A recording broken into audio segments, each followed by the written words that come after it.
Asseyez-vous s'il vous plaît. Mwikale kwanza. Que le Seigneur vous bénisse ce matin. Amina. Bwana Mungu abariki leo asubuhi. Est-ce qu'il y a un amen? Je kuna amina? Je vous vois vraiment joyeux, heureux. Naona kweli mna furaha na mna Que weli. Dieu soit loué. Na Bwana ahimidiwe. Amen, amen. Amen, amen. Que Dieu bénisse nos frères et sœurs. Mungu abariki wa ndugu na wadada. Amen. Que Dieu bénisse nos visiteurs parmi nous. Mungu abariki wageni katikati yetu. Que Amen. Dieu bénisse les différents services ici à l'église. Na Mungu abariki huduma zote tofauti hapa Et kanisani. que Dieu bénisse votre présence. Na Mungu abariki uwepo yenu. Amen. Amen. Amen. Avant de commencer, Mbele tuanze. j'aimerais dire quelque chose. Nilipenda kwa niseme kitu fulani. Hier, c'était mon anniversaire. Jana ilikuwa anniversary yangu. Amen. Dieu vous bénisse. Mungu abariki. Beaucoup m'ont souhaité. Wamingi walinitakia, Beaucoup m'ont posté. wamingi waliniposti. En tout cas, que Dieu vous bénisse. Kweli Mungu abariki. Ça fait du bien Ile yote inaleta furaha. quand on vous dit de bonnes choses. Mtu anapokuambia vya mzuri. En tout cas, j'étais dans la joie hier. Kweli jana nilikuwa ndani ya furaha. Et peut-être aujourd'hui, après culte ou Leo- après prédication, Labda nyuma ya mahubiri, nyuma ya ibada, l'église pourra prier pour moi. kanisa itaniombea. Amen. Si vous m'aimez, priez pour moi. Kama mnanipenda mniombee. Parce que sans vous mentir, Kwa vile kudanganya, ce n'est pas tout le monde qui m'aime. amina. Haiko kila mtu ndio ananipenda. Il y a ceux-là qui sont gênés par ma présence ici. Kuna wale ambao wanauziwa na uwepo yangu hapa. C'est d'ici Wa hapa et c'est d'ailleurs. na wangambo wengine. Gênés. Kweli wanasikia. Comme le pasteur est au repos, Mchungaji kwa anapumzika. ça leur fait mal. Hao wanakuazika. Comme je prends les choses à main, Hivi nakamata vitu il kumuongoza. fallait que ça soit quelqu'un d'autre. Ilibidi awe mpaka Alors, mwingine. comme vous m'aimez, Hivi mwe il mnanipenda. faut beaucoup prier pour moi. Mniombee basi sana. Amen. Amen. Amen, amen. Par la même occasion, Kwa ile muda le pasteur vous a tellement remercié. mchungaji aliwashukuru sana. Applaudissez. Mshangilie. En tout cas, c'était merveilleux Kweli ilikuwa maajabu sana quand il a reçu vos cadeaux alipopokea zawadi zenu et cette petite délégation qui vous a représenté. na ile kundi ndogo ambayo iliwakilisha. En tout cas, il a dit que Dieu vous bénisse. Kweli alisema Mungu awabariki. Vous êtes formidables, merveilleux. Muko watu ya maajabu sana. Amen, amen. Amina. Alors, mettez-vous debout, nous allons lire la parole de Dieu. Sasa msimame tusome neno la Mungu. Dans Matthieu chapitre 22, Tuko ndani ya Mathayo sura ya 12. versets 11 à 13, Tunasoma aya yake ou à ya 14. aya yake 11 mpaka 14. Nous lisons au nom de Jésus. Tunasoma mjina la Yesu. Le roi entra pour voir ceux qui étaient à table, Mfalme akaingia ili aone walio katika meza, et il aperçut là un homme qui n'avait pas revêtu un habit de noces. na mfalme alipoangalia akaona pale kuna mwanaume mmoja mwenye alikuwa havale mavazi ya karamu. Il lui dit, Akamwambia, mon ami, rafiki yangu, comment es-tu entré ici sans avoir un habit de noces? sasa wewe uliingia humu aye na hauna uniforme? Écoutez, Sikia hapa. cet homme eut la bouche fermée. Huyu mtu akafunga kinywa kwa kusema. Alors le roi dit aux serviteurs, Sasa mfalme akaambia watumishi wake, liez-lui les pieds et les mains, mumufunge miguu na mikono et jetez-les dans les ténèbres du dehors, na mumutupe ndani ya giza ya nje. où il y aura de pleurs et de grincements de dents. Kule nje kwenye kuna kulia na kusaga meno. Car Kwa kuwa il y a beaucoup d'appelés, walioitwa ni wengi, mais peu d'élus. Amen. lakini wateule ni wachache. Amina. Bien-aimé va prier. Mpendwa ataomba. Bwana Yesu, tunakuja tena mbele yako. Tunasikia kiingilio ya neno inatulitia chair de poule. Kwa kuwa Bwana, mtu akishaingia nafasi nzuri, nafasi ya starehe, kisha tena atupwe nafasi ya majuto, ni kilio sana Bwana. Kwa hili neno ambalo tunasikia Baba, tunashuka kwanza mbele yako. Hata kama tunasimama tukitia mikono mbele zako, lakini nafsi zetu Baba zinapiga magoti mbele yako. Tunasema holeme. hatustahili Bwana. Tusaidie Bwana. Kwa hili neno Mungu tusaidie, ututoshe nje, ututie ndani. Kwa hili neno Mungu tusaidie, utualike Bwana. Kwa hili neno tusaidie Bwana, tuwe wateule Bwana. Tusaidie Bwana. Basi pakala mtumishi wako, hili neno Baba ulimpatia Bwana, umutoshe njiani, wenjo useme yeye. Na si tukuone yeye. Mwanzo hadi mwisho Baba utawale mambo yote. Roho Mtakatifu karibia Bwana. Tunajua shetani apeleke neno, lakini Baba tawala hii kipindi ya kwa neno. Utawale hii mimbari na madhabahu yote. Utawale kanisa na kila kiti. Tawala kila mtu hapa Bwana. Pepo uchafu wenyewe upendake Baba. Tunawafunga pamoja na kuwatupa ndani ya moto katika jina la Yesu. Karibia basi tawale yote. Kidebia la fin au nom de Jésus tunaomba hivi. Amina. Amen. Que Dieu vous bénisse. Mungu awabariki. Ce matin, je vous dis bonjour, shalom. Et soyez dans la joie. C'est un privilège que Dieu nous accorde aujourd'hui d'être ici à l'église pour écouter la prédication du message. Il n'y a que la prédication du message qui sauve. Amina. Je ne dis pas que la prédication sauve, mais la prédication du message de Frère Branham sauve. Quand vous écoutez un sermon de Frère Branham, vous avez la vie éternelle. Je ne dis pas d'écouter toutes les prédications. Un seul sermon inspiré de la bouche du prophète, ça donne la vie. Ça enlève l'incrédulité. Quelqu'un peut écouter une prédication ici, s'il a la foi, sauvé. Et quelqu'un peut passer des années avec nous. Alléluia. Et il n'y a pas de changement. Dieu bénisse. Ce matin, ça sera chaud. Peut-être les amens vont disparaître. Parce que vous avez déjà écouté même la lecture. Dieu bénisse. Ici, on nous parle d'une histoire. D'ailleurs, je pris la petite partie. Mais la grande, il s'agissait d'un roi qui voulait organiser un festin. Et il avait distribué des invitations. C'est-à-dire, il avait considéré des gens, que ces gens allaient venir à sa fête. Et malheureusement, ces gens avaient refusé. Celui-ci était occupé, celui-ci ne voulait pas. Et à un certain moment, on avait même tué ces serviteurs qui distribuer les invitations. Alors, quand le roi avait eu cela comme message, il était vexé. Il était déçu. C'était dit, j'ai considéré ces gens. Je les avais invités. Mais au retour, ils n'ont pas voulu venir. Et ils sont allés même loin en tuant mes serviteurs. Comme le roi ne pouvait plus reculer ou annuler sa fête, il a fallu que la fête soit réalisée. Alors, il changea de plan.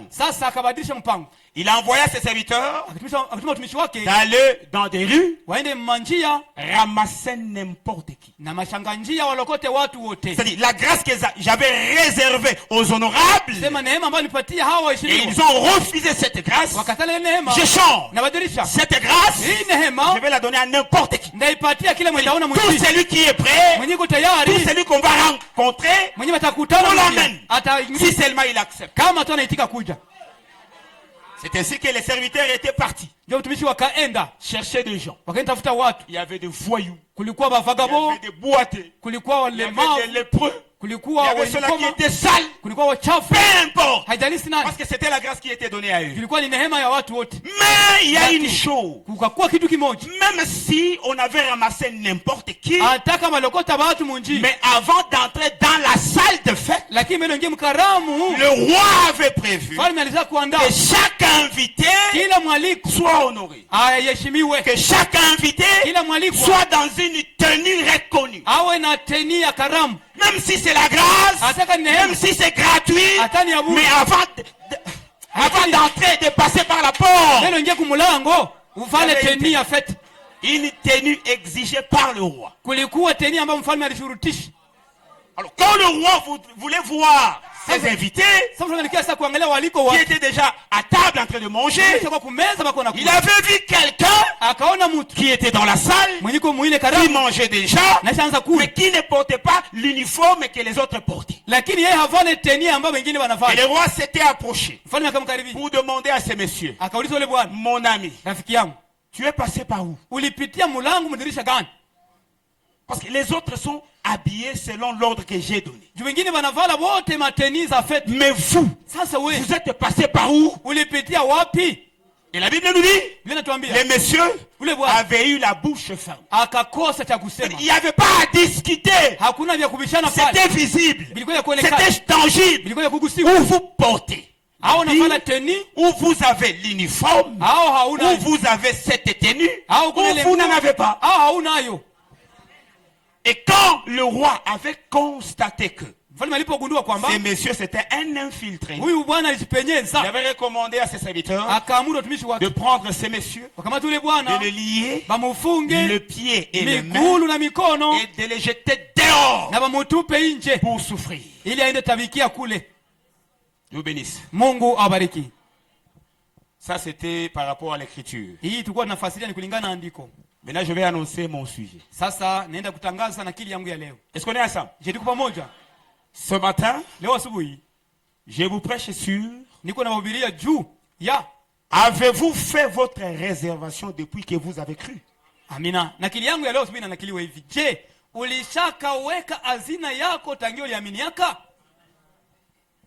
Avez-vous fait votre réservation depuis que vous avez cru ce message de Fort Branham?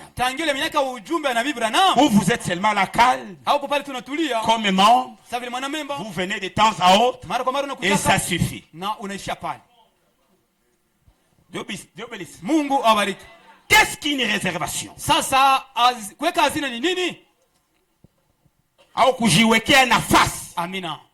C'est encore mieux. Amina. Azina watawazia tunaenda weka kupekea hapa. Amina. C'est pas les ujiwekea nafasi. C'est garder une place. Le dictionnaire nous dit, une réservation désigne l'action de retenir. Amina. Kujiwekea nafasi inamaanisha tendo la kuweka. Okay. Ama kuchunga. Au kuchunga. Ou de bloquer à l'avance une prestation. Au tendo la kuchungisha chako mbele. Un bien ou un espace pour une utilisation ultérieure. Inaweza kuwa ni mali au ni kiwanja utumikisha kwa siku itakayokuja.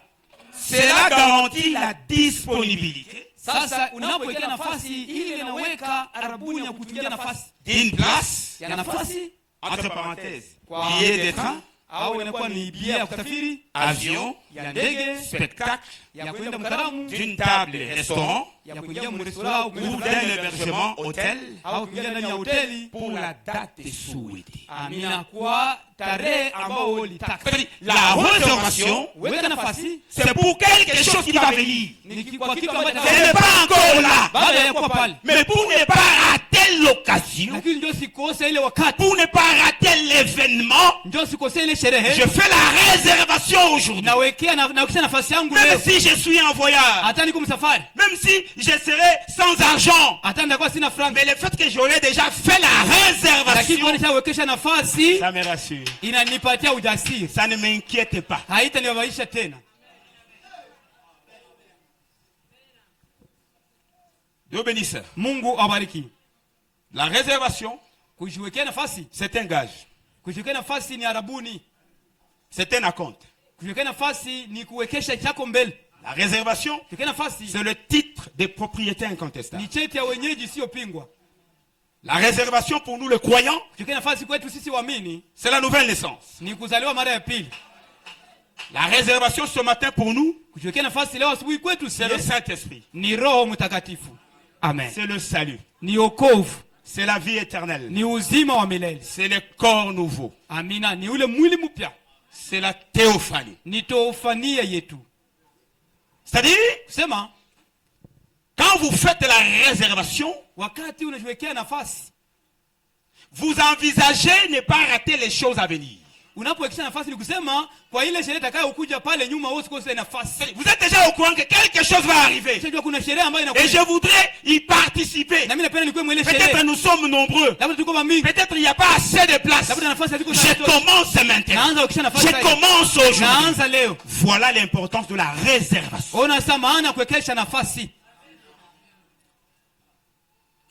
Pourquoi la réservation? Pour ne pas rater quelque chose de très important. Pourquoi la réservation?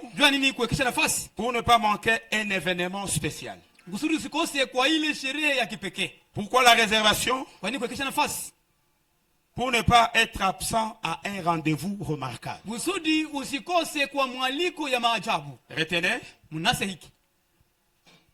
Et sans la réservation, il n'y a pas de grâce. Hautapata pia nafasi. Amina. Il n'y a pas de grâce. Amina, bila kuwekesha nafasi jua pia hakuna neema. Sans la réservation, bila kuwekesha nafasi, il n'y a pas de résurrection. Jua na hakuna ufufuko kwako. Sans la réservation, kama uwekesha nafasi, pas d'enlèvement. Jua na utanyakuliwaka. Sans la réservation, bila kuwekesha nafasi, pas de demeure. Jua kwamba hutapata makao ya kesho. Sans la réservation, pas de garantie. Pas de vie éternelle. Pas d'éternité. Pas de miséricorde. Alléluia. Est-ce que je peux le dire? L'éternité, on la cherche sur la terre. Le ciel où nous y allons, on le cherche encore ici. Dans cette chair. Amina. Je l'ai dit l'autre jour ici. Si vous mourrez, et on fait une prédication avant de vous enterrer, cette prédication ne changera pas votre état.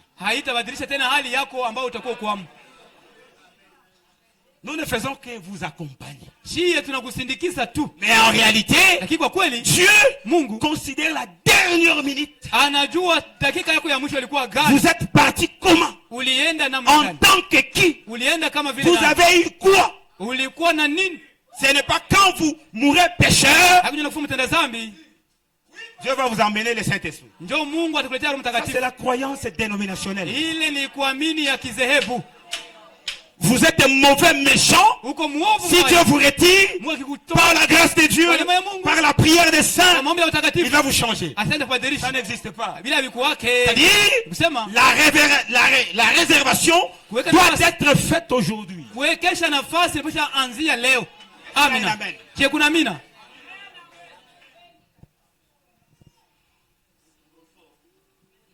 Dieu vous a déjà retiré. Vous êtes de l'autre côté.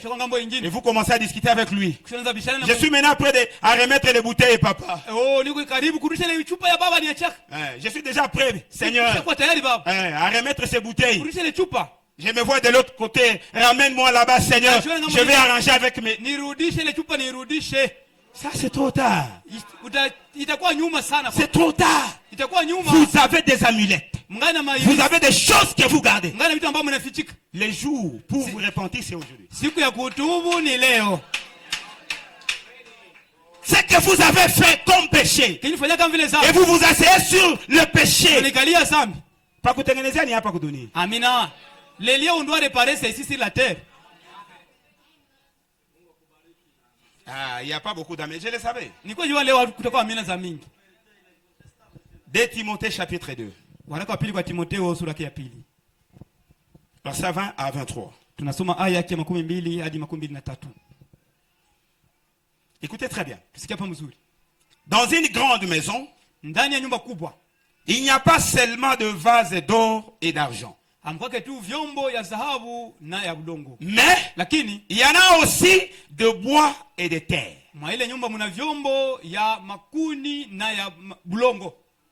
Les uns sont de vases d'honneur et les autres sont d'un usage vil.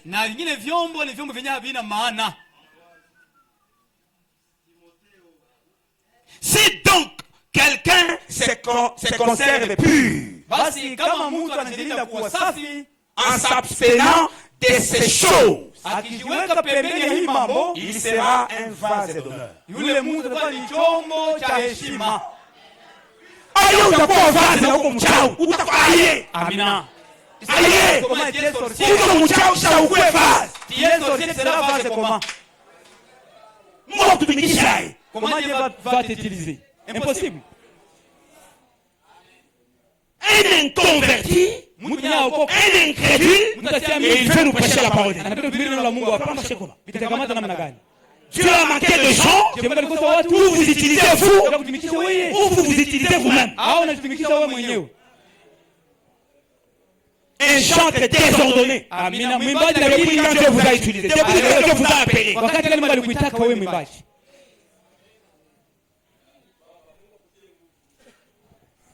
C'est la Bible, c'est pas moi.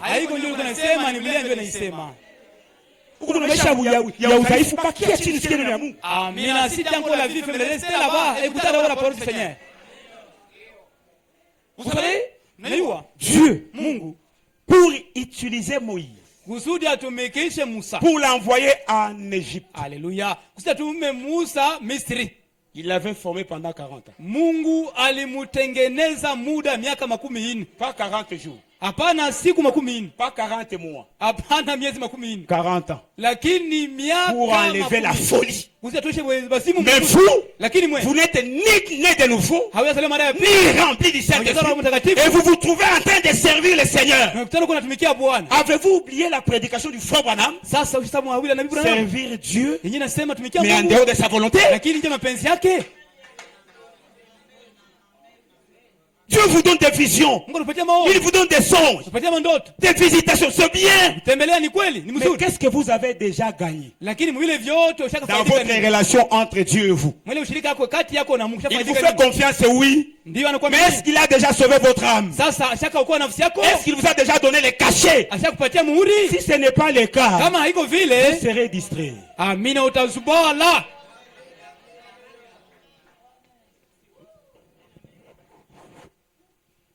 Si donc quelqu'un se conserve pur, il essaie de vivre la parole.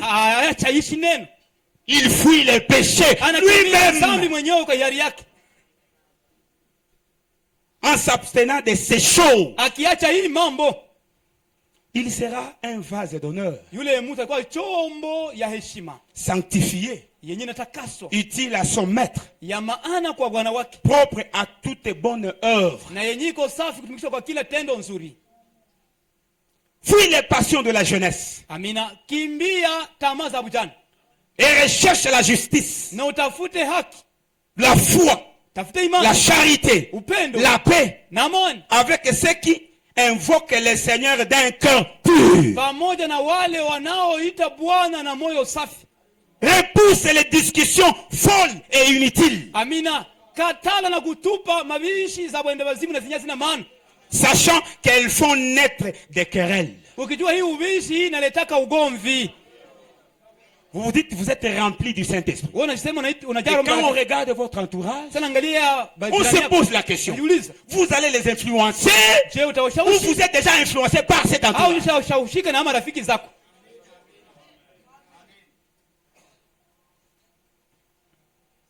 Avez-vous fait votre réservation depuis que vous avez cru ce message? Avez-vous déjà eu une expérience personnelle avec Dieu? Quand vous êtes calme et vous vous attendez à l'enlèvement, qu'est-ce qui vous donne cette assurance? Vous avez déjà reçu le sceau, la marque de Dieu? Est-ce qu'on peut dire faux, madame? Que Dieu bénisse faux, madame. Sans faux, Branham, l'Odyssée est dans l'obscurité. Sans même une petite lumière.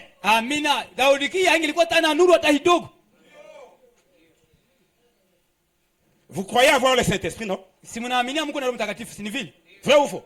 Ni kweli au bongo? Je vais seulement entendre parler amen. Vous croyez? Napenda tu nisikie amina zenu. Je, mnaamini mko na Roho Mtakatifu? Gloire au Seigneur. Utukufu kwa Bwana. Qu'est-ce qu'il faut madame dire? Sasa nabii anatuambia nini? Dans la prédication, katika mahubiri, la divinité de Jésus-Christ. Uungu wa Yesu Kristo. Prêchez le 25 Décembre. Ule tarehe 25 mwezi wa 12. 49. Mwaka 49. Au paragraphe 132. William Branham dit. Qu'est-ce qu'il dit?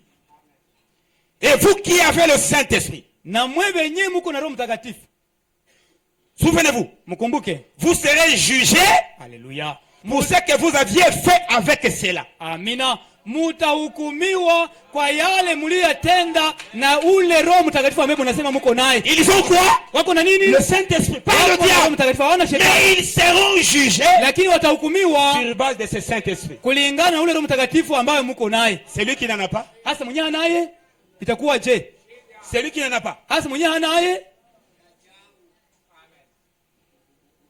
Darudilia. Je vais encore retourner là-bas. Je l'ai déjà reçu. Vrai. Oui. Toi.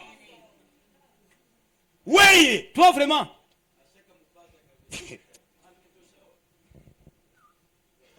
Comportement qu'on a, où qu'on aille. Et avec ce comportement que tu as, vraiment tu as le Saint-Esprit. Amina, cette méchanceté qui dépasse même l'âme de la joie. Le Saint-Esprit il est doux. Le Saint-Esprit il est poli. Le Saint-Esprit il est courtois. Il est gentil. Est-ce que c'est le cas pour vous? La haine que vous avez contre les gens. Cette haine qui s'est transformée à la sorcellerie pour tuer les gens. Vous l'avez?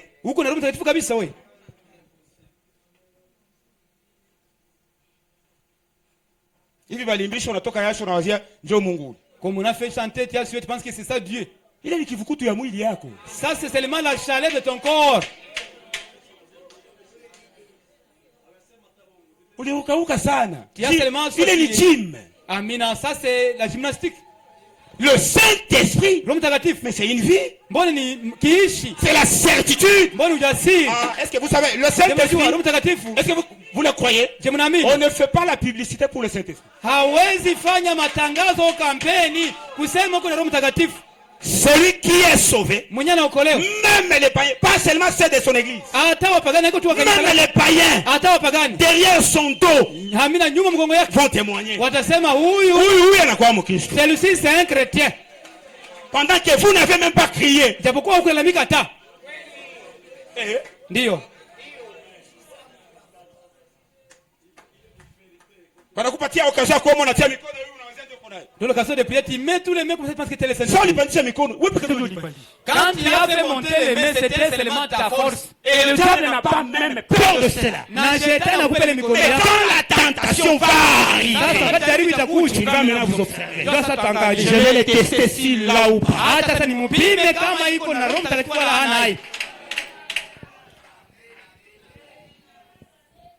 C'est la cravate, famille, on a quoi témoin? Et tu changes même de démarche de marcher. Il est démarche avec ta malaïka de l'Ukwambia. Cette démarche n'est pas même qui t'inspire, c'est seulement ta vie.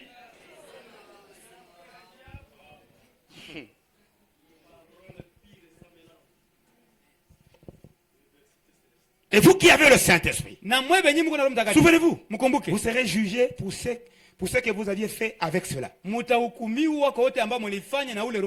Est-ce que je peux continuer? Il dit, vous pourriez avoir reçu Christ par le Saint-Esprit et néanmoins être condamné. Et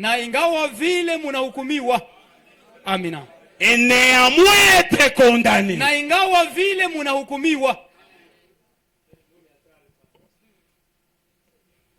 Chaque homme est jugé selon les œuvres accomplies dans son corps. Amina. Kila mtu yote anahukumiwa kupitia matendo aliyotenda mwili wake. De quelle manière vous vivez avec les gens chez vous à la maison? Sasa wewe unaishi je na watu kwako kunyumba? De quelle manière vous collaborez avec vos clients? Unawasiliana je na wateja wako? Un langage moche. Unaposema ni vikwazo. Vous n'inspirez même pas le message de Frère Branham. Hauvuvia hata hii ujumbe na Bibi Branham kwenye huko. Votre entourage n'est même pas au courant mazingira yako hayajui hata kama que vous êtes un frère du message ou une sœur du message. Kama uko frère wa ujumbe au sœur wa ujumbe. Vous le savez vous-même. Si mnajua mwe wenyewe. Après avoir reçu le Saint-Esprit, kisha kupokea Roho Mtakatifu, qu'avez-vous fait avec cela? Sasa mlifanya nini na Roho Mtakatifu? Ici, on parle de ceux-là qui ont déjà reçu le Saint-Esprit. Amina. Hapa nabii anasema juu wale ambao mais pour ceux-là qui sont vides, hasa wenyewe bana kitu. Ça se passe comment? Itakuwa je kwao? Qu'avez-vous fait avec cela? Mlifanya nini na Roho Mtakatifu? Avez-vous parlé de votre voisin? Je, ulisema na jirani wako kupitia Roho Mtakatifu? Comme shuhudi. Avez-vous témoigné à votre voisin ulishuhudia jirani yako que votre Dieu kwamba Mungu wako vous a transformé? Ashaka kugeuza. Il vous a guéri. Ashaka kuponya. Il a frappé les sorciers. Alipiga walozi na wachawi. Est-ce que vous allez le faire? Je, utashuhudia vile? Hapana. Au paragraphe 35. 135. Dans quelle direction allez-vous ce matin? Sasa, swali ni hili wanauliza. Leo asubuhi unaelekea wapi? Quelles sont vos aspirations? Amina, nini ndio unataka leo? Peu m'importe le type de groupe auquel cela ressemble. Haijalishi tindo gani ya kundi ambayo inafanana. Vous allez? Unaenda? Chacun de vous kila mtu katikati yenu entrer dans l'éternité l'un de ces jours. Kila mtu iko siku moja ataingia ndani ya milele. Et sans Christ, na bila Kristo, sans le Saint-Esprit, bila Roho Mtakatifu, votre âme est perdue. Nafsi yako imepotea. William Branham dit, na yeye anasema nini? Souvenez-vous-en. Mkumbuke hii neno.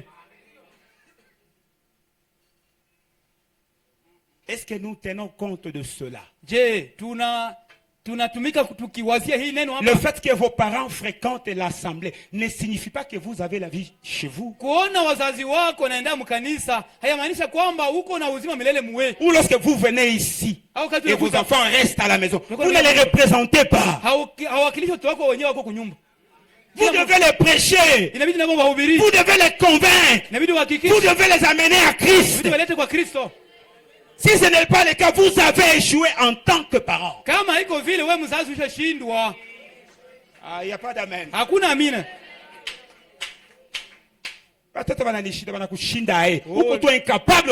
Les enfants sont devenus difficiles. Et comment? Tu es seulement incapable toi comme parent. Il vous refuse de venir à l'église. Mais mais vous le payez les frais scolaires. Il refuse de venir à l'église. Mais il mange chez vous. Il dort chez vous. Et il vous demande même les téléphones, vous les rachetez. Mais pour venir à l'église, c'est son choix, je ne sais pas quoi faire.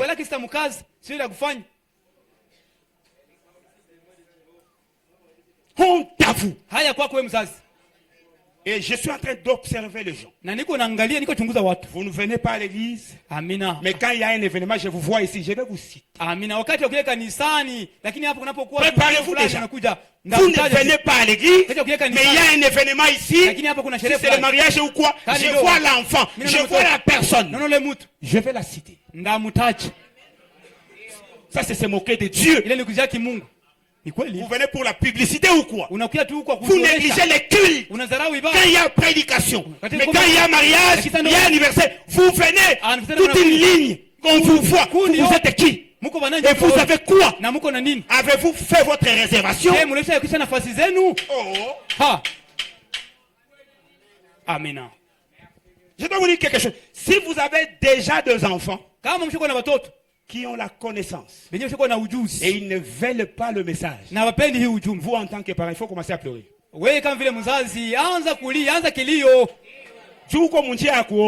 Amina, parce que tu es déjà dans la voie de faillite. Nakwambia tu kweli. Hauwezi kuwa na mtoto anabakianga kunyumba akuye kukanisa uwazie uko na mtu mzima. Tu peux avoir un enfant qui ne peut pas penser que tu as un enfant. Celui-là n'est pas un enfant. Hauna kitu. Tu n'as rien là-bas à la maison. Kama arendezi batamurendezi. Amina, si lui n'engrosse pas, peut-être ta fille sera engrossée. Unawaza tungekuwa tukio kanisa kama shiote tungali tunashimama. Si nous ne venons pas à l'église, on ne serait pas tous debout au jour de la foi. Kuko mwenye yaanguka mpaka saa hizo anakuja kanisa. Amina. Il y a celui qui n'est pas encore tombé parce qu'il vient encore à l'église. Ça c'est la vérité absolue. Amen.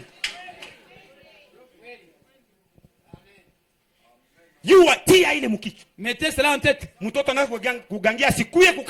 Quand l'enfant reste allé à l'église, cet enfant est déjà dans la voie de perdition. Même s'il n'y a pas d'amen, c'est la vérité. J'ajoute ici. Question et réponse numéro 2. Prêché le 3 janvier 54. Au paragraphe 192. Qu'est-ce qu'il dit? Savez-vous que chacun de nous peut se retrouver dans l'éternité avant que le soleil ne se lève demain matin? Comme la sœur qui nous a quittés. Elle était assise. Il n'y a pas longtemps, elle s'est fait rebaptiser. J'ai encore ses audios. Et quand je l'ai présenté, elle était là, je l'ai vu debout. Quand on m'a appris qu'elle n'est plus dans ce monde, je n'ai pas cru. Frère, tu n'es rien, mon frère. Kama tu Mungu wa William Branham hakuingia hauko na hauna pas en toi, tu n'es rien, tu n'as rien. La sœur elle n'était pas malade. Dada kwa mgonjwa. Elle n'était pas malade. Naambia kwa mgonjwa. Ona dunda kanisa, Mungu anakupa neema. Na iko nakwambia sutubu lulukitu. Sutubu reparsa. Non.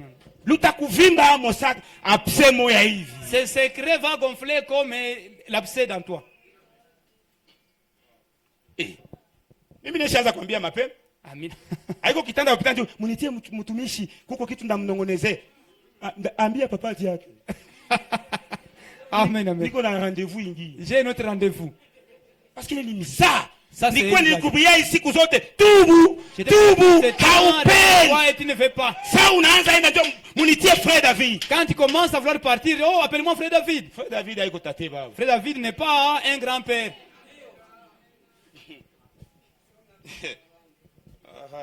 Hey. Niko na ishasi ndakona kunyumba kwa nani? Amen. J'ai une urgence, je dois te voir chez toi à la maison. Chez qui? Où?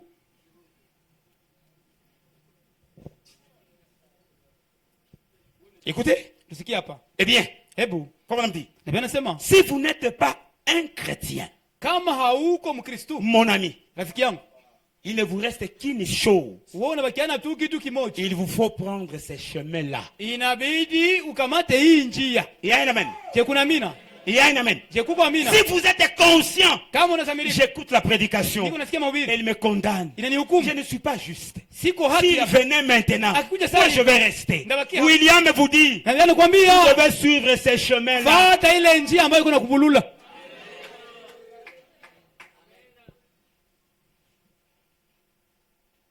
Si vous êtes sur cette route-là, vous êtes obligé de continuer sur cette route. Si vous êtes un grain de maïs, vous produirez du maïs. Si vous êtes un chardon, vous produirez la vie d'un chardon. Est-ce qu'il y a un amen? C'est aujourd'hui. Quand votre cœur vous parle, après avoir écouté la prédication de la parole, prenez la décision.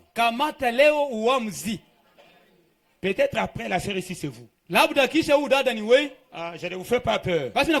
Ça fait partie de la vie. Peut-être après la sœur ici, c'est vous. Dieu vous parle et vous. Et vous dites, ce n'est pas moi, c'est l'homme.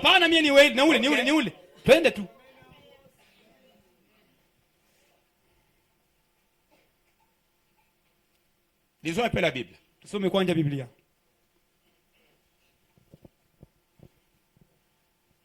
Matthieu chapitre 25. Verset 1, on descend. Alors le royaume des cieux sera semblable à 10 vierges qui,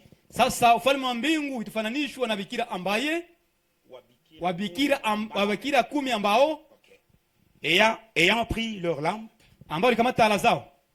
allèrent à la rencontre de l'époux. 5 d'entre elles étaient folles. Et 5 sages. Les folles en prenant leur lampe, ne prirent point d'huile avec elle. Peut-être vous avez la lampe et elle est allumée. Est-ce que vous avez de la réserve? Avoir la lampe, c'est bien, ça éclaire. Vous attendez l'époux. Mais rappelez-vous, il vient bientôt. Ça fait déjà combien d'années? Avez-vous assez d'huile pour ajouter? Mais les sages prirent avec leur lampe de l'huile dans de vases. La réservation, le discernement. Écoutez maintenant les problèmes. Comme l'époux tardait, ça veut dire il vient bientôt. 2000 ans. Tout s'assoupir et s'endormir. Les 10. Ah. Comme l'époux tardait, tout s'assoupir et s'endormir. Au temps de Dieu maintenant. Au milieu de la nuit, on cria, voici l'époux, allez à sa rencontre. Est-ce qu'elle s'attendait au milieu de la nuit? L'époux, il est chef. Il vient quand il veut, à son temps, à son heure. Alors toutes ces vierges se réveillèrent et préparèrent leurs lampes. Les folles dirent aux sages, donnez-nous de votre huile. Pourquoi? Car nos lampes s'éteignent. On nous signale que l'époux vient, mais nous constatons que nous n'avons pas le Saint-Esprit. Est-ce qu'il y a moyen de partager votre Saint-Esprit et nous? On nous signale que l'époux vient. Nous voulons maintenant passer la réservation. Il n'y a plus de place.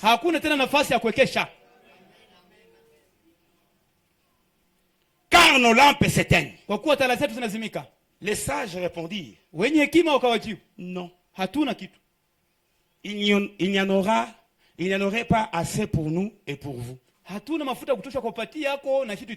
que nous avons est juste pour nous. Si on essaie de partager, même si on nous prêche l'amour, nous serons tous ou toutes dans les difficultés. Allez plutôt chez ceux qui en vendent et achetez-en pour vous. Pendant qu'ils allaient acheter, l'époux arriva. Celle qui était prête, celle qui avait des lampes allumées et de l'huile dans de vases, entrèrent avec lui dans la salle de noces. Ce n'est pas tout. Et la porte fut fermée.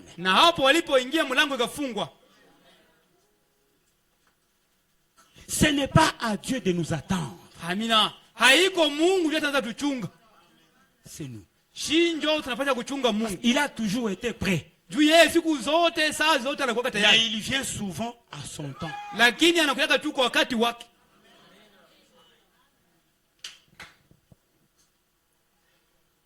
Plus tard, les autres vierges vinrent et dirent, Seigneur, Seigneur, ouvre-nous. Mais il répondit, je vous l'ai dit en vérité, je ne vous connais pas. Alléluia. C'est-à-dire, les 5 que j'ai trouvés, ce sont les 5 qui étaient patients. Ce sont les 5 qui étaient parfaites. Et ils s'étaient préparés. Et ils avaient fait leur réservation. Quand je regarde dans le cahier, dans le registre, je ne vois pas où vous avez fait votre réservation. À part les 5 qui se trouvent à l'intérieur. La Bible nous conseille. Veillez donc. Puisque vous ne savez ni les jours, ni l'heure. C'est un mystère. Dieu vous donne la grâce. Peut-être aujourd'hui, vous me regardez, vous me voyez. Demain, vos yeux auront du mal à voir les choses clairement. Peut-être ce matin, vous ouvrez la bouche. Vous parlez, vous mangez. Demain, vous aurez du mal à ouvrir la bouche. Peut-être aujourd'hui, vous avez la chance d'écrire. Mais demain, vous aurez du mal à tenir même un stylo. Réveillez-moi le frère là-bas.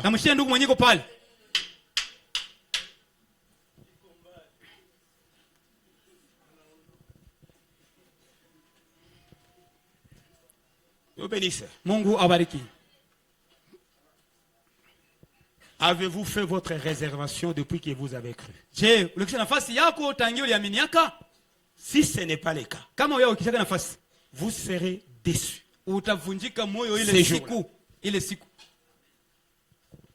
Matthieu chapitre 25, toujours. Nous commençons cette fois-ci au verset 24 à 30. Celui qui n'avait reçu qu'un talent s'approcha ensuite. Et il dit, Seigneur, je savais que tu es un homme dur,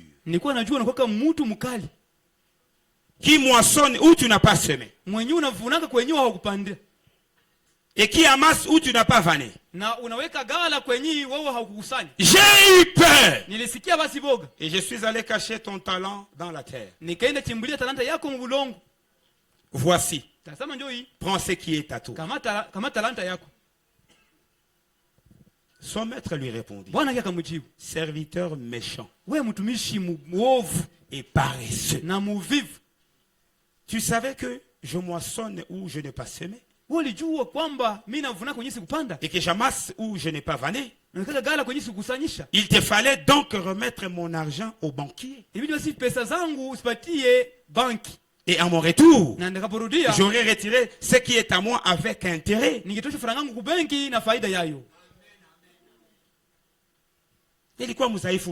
J'étais faible père. C'est pourquoi je n'allais pas à l'église. Nilikuwa sijiwezi baba, ndio maana nilikuwa na ugumu wa kuchangia. Amina. Je me sentais vraiment pesant, je ne savais pas partager avec les autres. Siku vile vyote havitapita. Ces jours-là, toutes ces alibis ne passeront pas. Baba, sikuwa kana kazi ya ajabu, ilikuwa ya kuungaunga. Wewe unaanza fasiria Mungu, ilikuwa ya kuungaunga. Père, je n'avais pas vraiment un travail, c'était un travail fabriqué.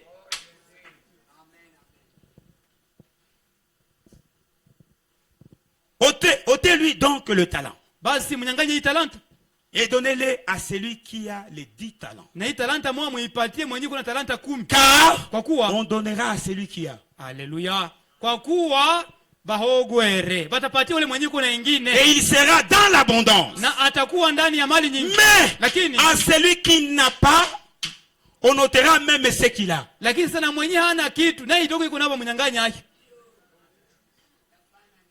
Et les serviteurs inutiles, jetez-les dans les ténèbres du dehors, où il y aura des pleurs et des grincements de dents. Si vous êtes inutile, Dieu va vous écraser. Vous êtes ici, ce n'est ni pour le message, pour la parole, mais vous êtes ici pour faire mal aux gens. Quand Dieu vous regarde, il vous voit inutile. Vous effacez. C'est quelque chose de minute.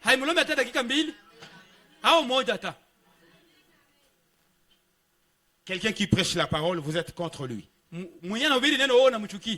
Quelqu'un qui soutient l'église, vous les combattez.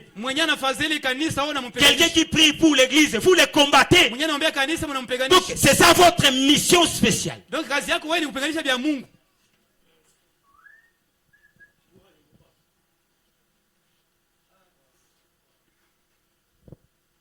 1 Corinthiens chapitre 15. 53 à 57.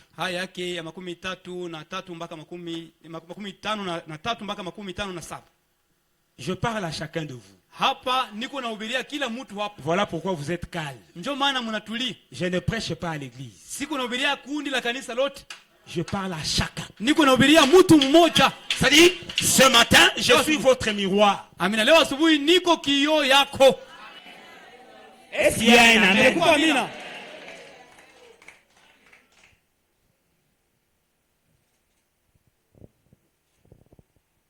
Car il faut que ce corps corruptible revête l'incorruptibilité.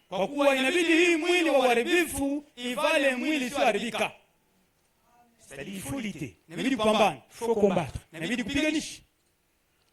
Et que ce corps mortel revête l'immortalité. Lorsque ce corps corruptible aura revêtu l'incorruptibilité, et que ce corps mortel aura revêtu l'immortalité, c'est-à-dire il y a divorce entre le vieux mari et le Seigneur Jésus-Christ. Alors s'accomplira la parole qui est écrite. La mort a été engloutie dans la victoire. Vous savez, amen. Celui qui est rempli du Saint-Esprit n'a pas peur de la mort.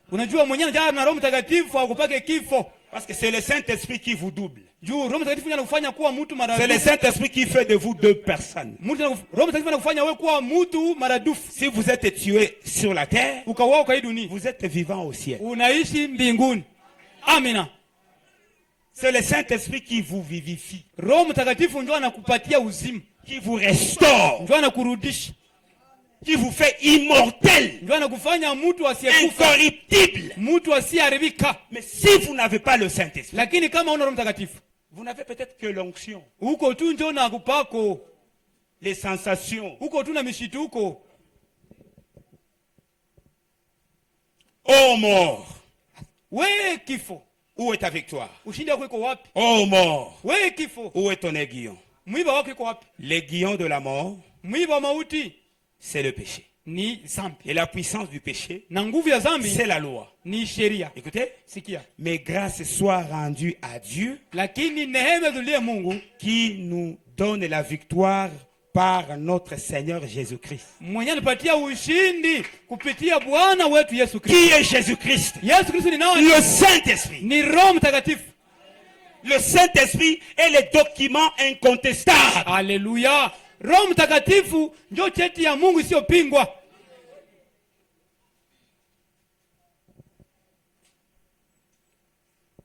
Jean chapitre 3. Waraka kwanza kwa Yohana sura ya 3. Je sais que ça pénètre. Ninajua hili neno liko naingia nafasi pour aider les enfants de Dieu. Ili lisaidie watoto wa Mungu. J'ai aimé un frère. Nilipenda ndugu mmoja. Je crois que c'était le vendredi. Na mimi nilikuwa siku ya 5. Il a été touché par la prédication. Aligusa na mahubiri. Et il est venu arranger sa vie. Alikuja kutubu yake maisha. Ça j'ai aimé. Nilipenda yangu vile. Je l'ai même encouragé. Na nikamhimiza hata. Mais les autres, lakini wengine unajigangia wewe peke. Amina, vous résistez pour qui? C'est toi-même, tu résistes contre toi-même. Verset 18. Haya yake ya 18. Petits enfants, enyi watoto wadogo, n'aimons pas en parole et avec la langue. Amina, musipende tu kwa maneno na kwa lugha, mais en action et avec vérité. Lakini mupende kwa matendo na kwa kweli. Par là, kwa ile nous connaîtrons que nous sommes de la vérité. Kwa ile tajua kwamba sisi tuko watoto wa ukweli. Et nous rassurerons nos cœurs devant lui. Na tapatia mioyo yetu ujasiri mbele yake. Car si notre cœur nous condamne, Amina, kwa kuwa kama roho yetu inatuhukumu. Dieu est plus grand que nos cœurs, notre Mungu cœur. ni mkubwa kushindia roho yetu. Et il connaît toutes les choses. Na anajua mambo yote. Mais bien-aimés, Wapendwa wangu, si notre cœur ne nous condamne pas, kama roho yetu haituhukumu, nous avons de l'assurance devant Dieu. basi tuna kibali mbele yake. Ce matin, êtes-vous condamné ou vous n'êtes pas condamné? Sasa leo asubuhi swali yangu ni moja. Je, unahukumiwa au wala hauhukumiwe? Avez-vous déjà fait votre réservation ou pas? Je, ushakawekesha nafasi yako wala huyawekeshaka nafasi? C'est-à-dire le choix est à vous. Sema chaguo leo ni La yako. décision est à vous. Uamuzi ni yako. Lisons un peu fort Branham. Tusome kwanza na Biblia naam.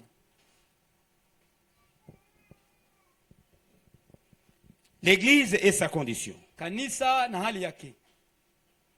Prêcher dimanche matin, Siku ya Mungu ilikuwa asubuhi, 5 août. ilikuwa mwezi wa 5 mwezi wa 8. 5 août, siku tano mwezi Ilikuwa wa tariki ya 5 mwezi wa 8. 56. Mwaka 56. Au paragraphe 68.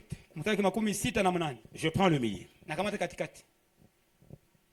Lorsque vous voyez ces choses charnelles, Wakati unapoona hii mambo ya kimwili, ces choses du monde, hii mambo ya dunia, aussi longtemps que vous les tolérez, mara yote unaivumilia, vous êtes loin de Dieu et le Saint-Esprit restera éloigné. amina, kusema uko mbali na Mungu na Roho Mtakatifu atabakia mbali na weye.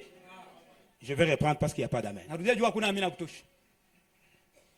Lorsque vous voyez ces choses charnelles, Wakati unaona hii mambo ya kimwili, ces choses du monde, hii mambo ya ulimwengu, aussi longtemps que vous les tolérez, mara yote unavivumilia.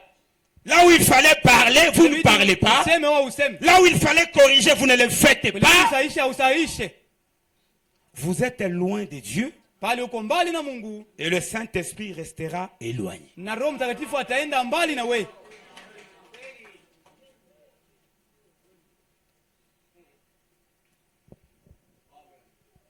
Mtoto anakujibia, Namfatire po mal. karibu akutata na mikono macho. Il est même prêt à vous doiter comme ça. Nyamaza yangu kwa kuchunga hekima. Laisse-moi garder la sagesse, je ne dois pas répondre ici. Kisha huyu tu Mungu wa mbinguni ashika kubariki. Et puis c'est Dieu du ciel qui descend et te bénisse. Kama huna nguvu suite polisi. Si tu n'as pas la force, appelez la police, c'est ça son rôle. Mtoto anabakia kaivi akuguse kumwili. L'enfant il est prêt à vous toucher le Na corps. unaona neema ingali. Et tu vois qu'il y a encore la grâce. Na hivi asharefuka wa. Et comme il est devenu lancé, non, je ne veux plus toucher cet enfant. Mtu ayuaki. On ne sait jamais, hein.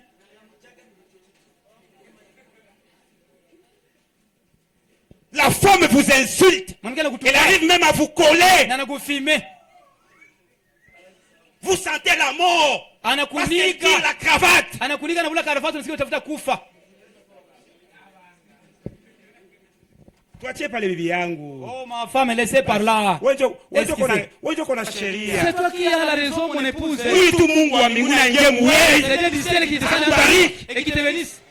Impossible.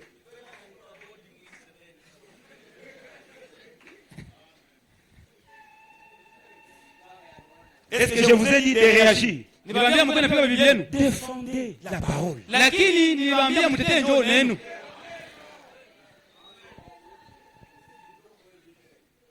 Le patron vous dit, si vous voulez que je vous paye, vous devez partager le verre avec moi. On va boire ensemble. Quand tu fais calcul, 300. Patron, un seul verre seulement. Même moitié. Pour vous honorer seulement mon boss. Et que le Dieu du ciel descende sur vous. C'est-à-dire Dieu va pardonner tous ces gens qu'il avait condamnés auparavant.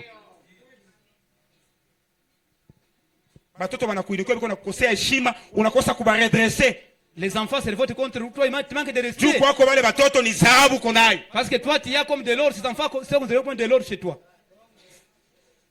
Il y a même d'autres parents. Si on corrige son enfant, après avoir commis une bêtise, au lieu qu'il demande qu'est-ce qui s'est passé, il gonfle le compte de celui qui l'a corrigé. Les parents commencent à dire, moi on ne touche jamais à mon enfant. Ton enfant est qui? Toi tu as dit que mal, tu dis qu'on ne touche pas à ton enfant. Quand ton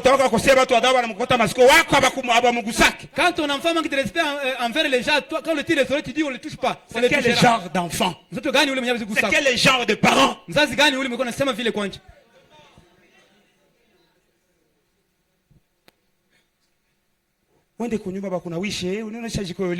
L'enfant part, il rentre chez lui ou chez eux en pleurant. Va à la maison. Qui t'a fait pleurer? Qui a fait pleurer mon enfant? Vous êtes ici. Vous êtes sans même me demander. Vous allez me tuer parce que vous avez touché à mon enfant. Idolâtre. Oui, moi, vous devez tout.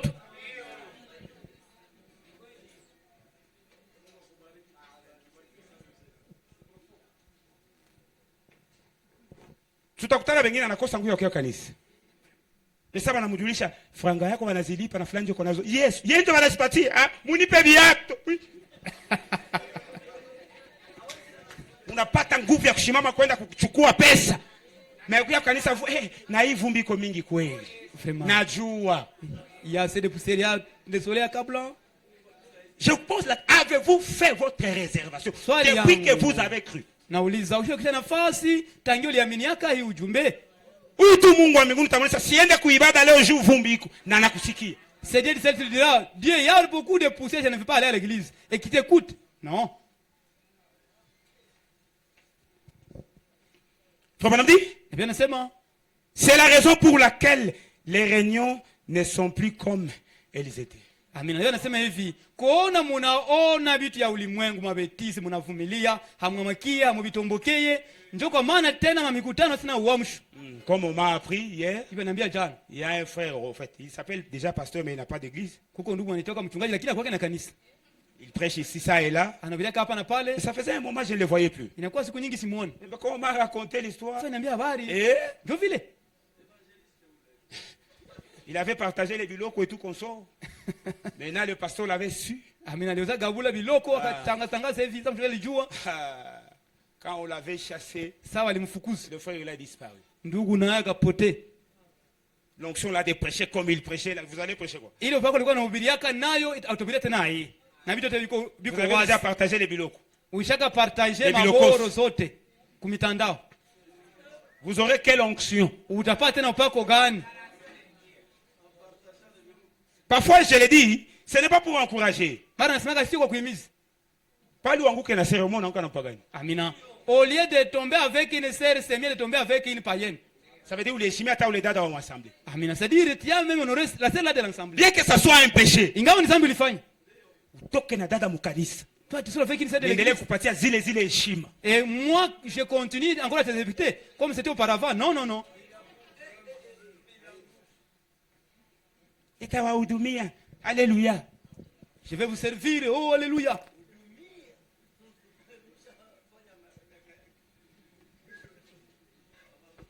Il dit, c'est la raison pour laquelle l'allée recouverte de sûrs n'est pas utilisée ce matin dans ce tabernacle. Amina. Njoko maana sasa hii kazi ya kwenda kugundua haionekani tena mwa hii kanisa leo asubuhi. C'est la raison pour laquelle il n'y a pas de grandes réunions sous tente dans le pays. Njoko maana tena kwa tena mikutano nyingi sana chini ya hema ndani ya nchi. C'est que nous avons attristé et éloigné la douce colombe de Dieu. Kusema tulikwaza na kukimbiza ua la Mungu. C'est juste. Aussi longtemps que nous serons si indifférents, mara yote tabakia watu wenyewe wajali, il ne restera pas avec nous. Roho Mtakatifu naye hatabakia nasi.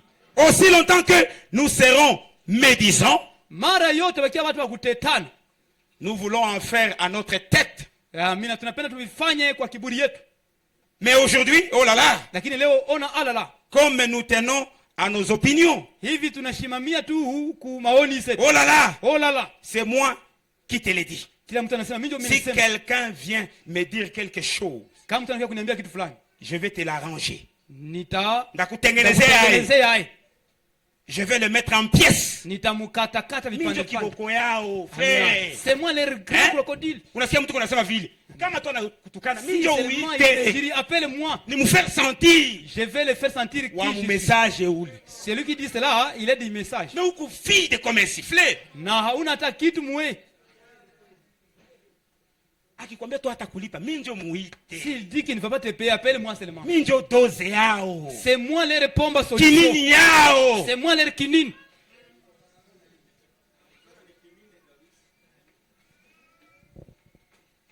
Je vais te l'arranger. Je vais le mettre en pièces. Je le dirai à cette vieille hypocrite quand je la verrai.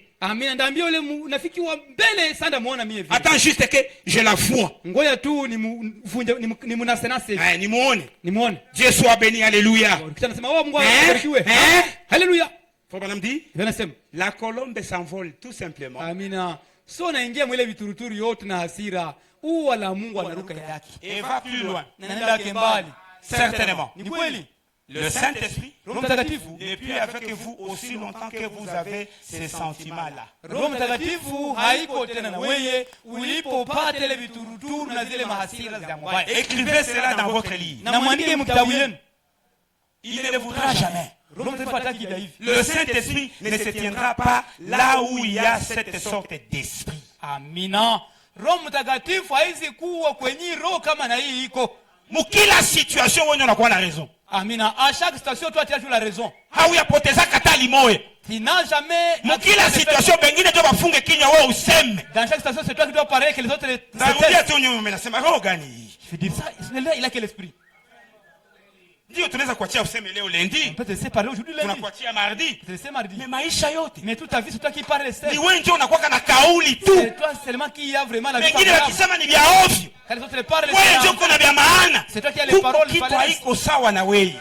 Inalomba ufanye reservation. Sinon, wewe nafasi leo kama kaka shangala wanakuambia liste ni shayala. Sera étonné quand tu dis que la liste est déjà remplie.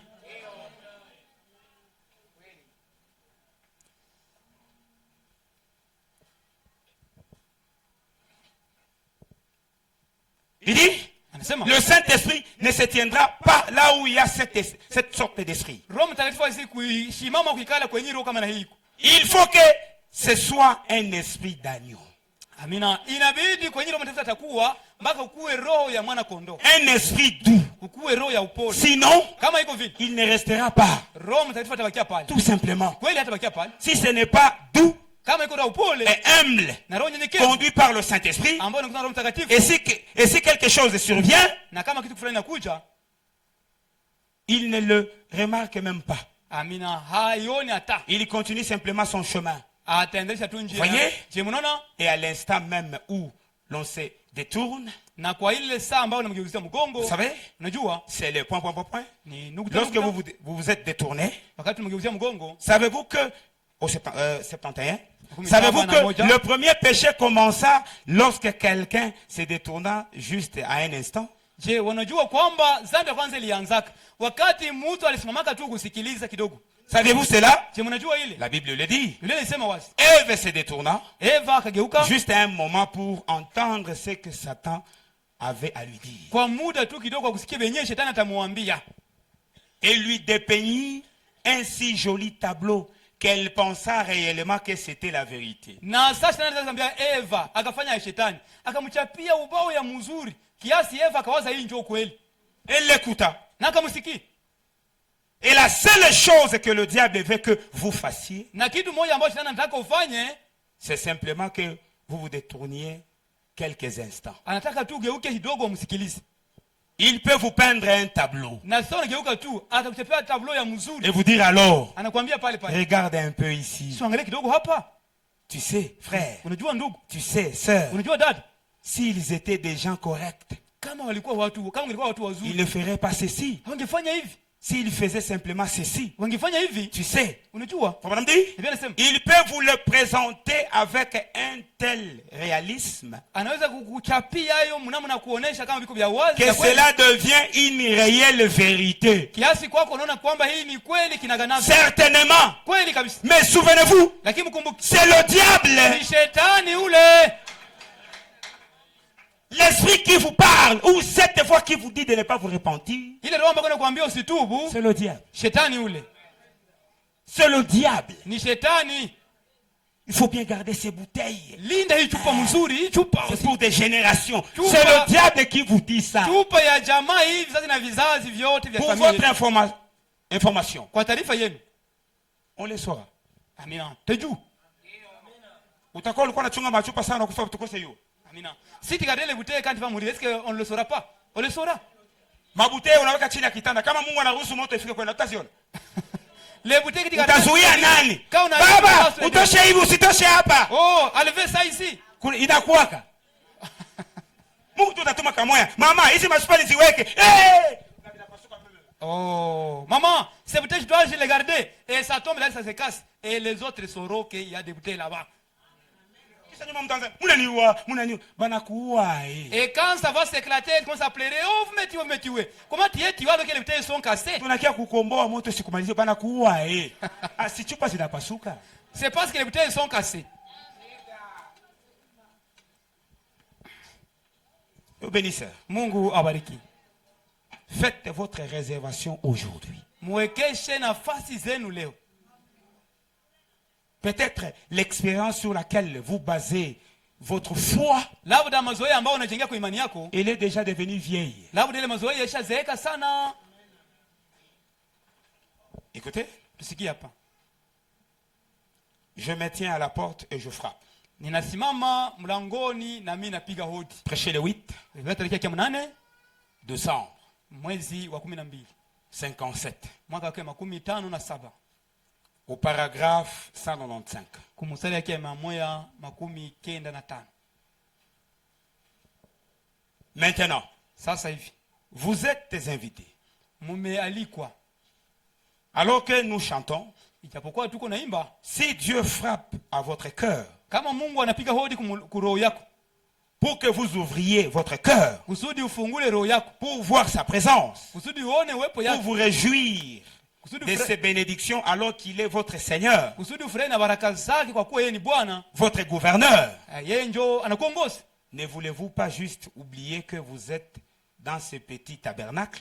Je, haupendi kusababu kwamba uko ndani ya hekalu ndogo? Venez ici au trône de sa grâce. Kuja hapa kwenye enzi et agenouillez-vous avec ces autres personnes qui pleurent. Na upige magoti na wengine ambao wanalia hapa. Et ouvrez votre cœur. Na ufungule roho yako. Afin qu'il puisse ouvrir votre entendement. Ili naye afungule kusikia yako. Afin que vous soyez son enfant et que vous le receviez. Ili uwe mtoto wake na mpokee. Le problème ici c'est le cœur. Shida hapa ni shida za roho.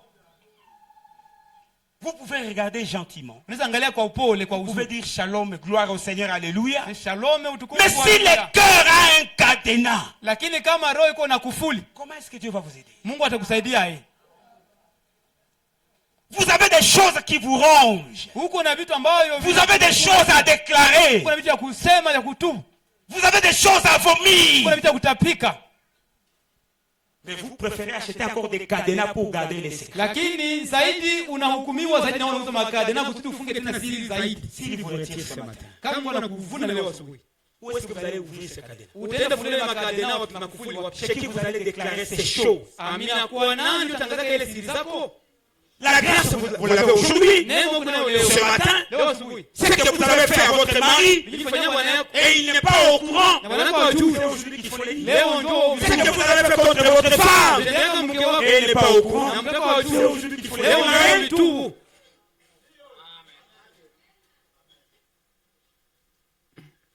Vous connaissez le secret que vous avez fait sur les enfants? Les enfants ne savent rien.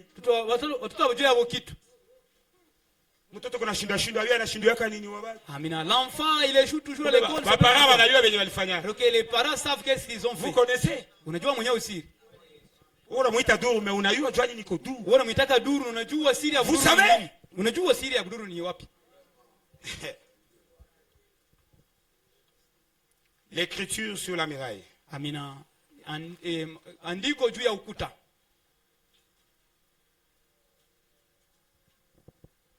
Prêchez le 8 janvier 58. Au paragraphe 73. Frère Madame dit, qu'est-ce qu'il dit? Nous avons été à trop de surprises parties. Amina. tulipata vitu mingi sana kushitula. Mon version ingine wanasema nous avons été tellement à défaite. Amina. Mwingine kauli wanasema tulishindwa sana. Hapana. Tulienda sana kwa makaramu. On est allé beaucoup à la fête. Nous nous sommes trop plongés dans le péché. Na tukaingia sana mzambi. L'église est tellement endormie. Na kanisa inalala sana. Frère, ndugu, inabidi ukue kiroho. Il faut être spirituel. Unaweza ona mwenyewe na kupiga vita. Tu peux voir celui qui te combat. Ni umwe banaita bien-aimé. C'est cela qu'on appelle le bien-aimé. Anakukamatiaka fasi na uyafika. Il prend la place pour toi avant que tu n'arrives.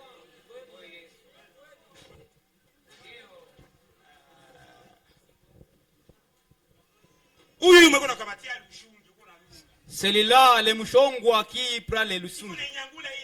Il les soulève. C'est voilà des cerceaux.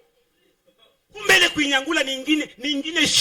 que l'effet de les soulever, l'effet de cendre, c'est une formule chimique.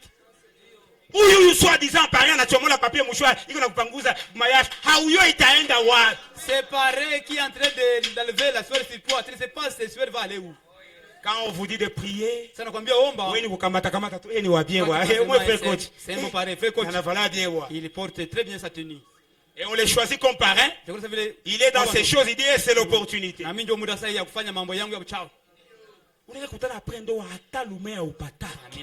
veux voir même après le mariage, même les simples mariages. Mais avant mon mariage, j'avais quand même des opportunités. Comment ça change? Les soi-disant parrains sorciers. Vous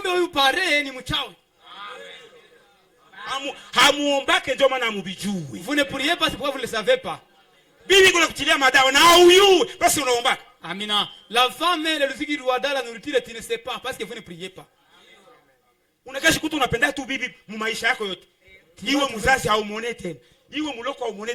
veux que tu aimes ton épouse à tel point que tu ne vois plus ton petit frère, ta mère et ton père. Tu aimes seulement ton épouse. Ça, c'est l'amour.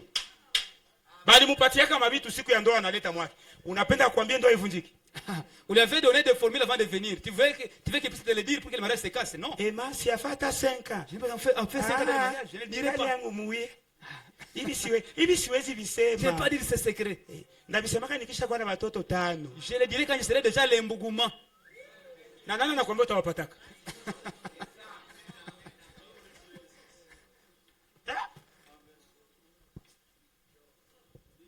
On ne prie pas. Ukikuwa tu wa kuomba sana. Si tu pries tellement. Hapana juu ya boga. Pas parce que tu as la révélation. Mais unaomba juu ya ufunuo. Wewe uko chambre de dos. Toi même tu es la chambre de dos. Utasikia tu mko mfasi fulani mtu anakaa na mkono shalom nasikia unakamwambia sumpe mkono. Tu vas voir quelqu'un venir avec la main shalom, mais tu sens quelqu'un vous dit ne donnez pas cette main.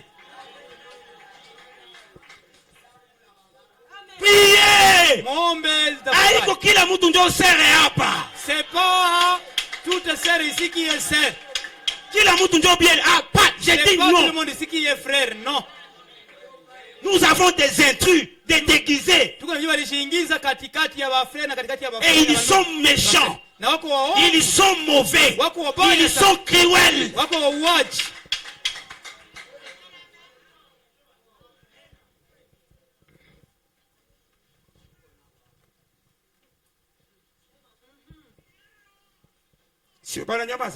Voyez, vous vous taisez.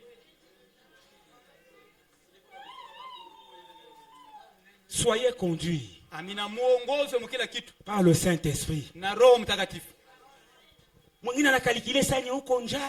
L'autre calcule quand tu es informé. Vraiment, tu es dans les besoins. Il vient maintenant avec. Et toi, sans prier, c'est le moment que tu vas prendre. Priez beaucoup.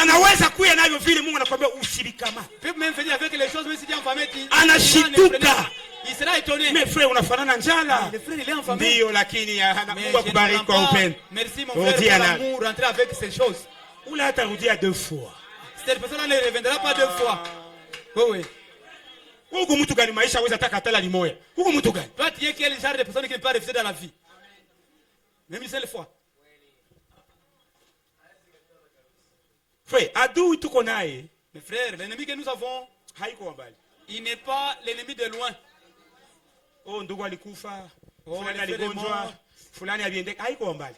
Cet ennemi n'est pas de loin. Est-ce que je peux le dire? Vous pouvez voir le frère ici. Vous ne l'avez jamais vu parler avec la sœur de l'autre côté. Ça, c'est dans la chair. Mais dans le monde des esprits. Toi aussi tu es membre ici. Bon, moi je suis en train d'attaquer David. Moi aussi.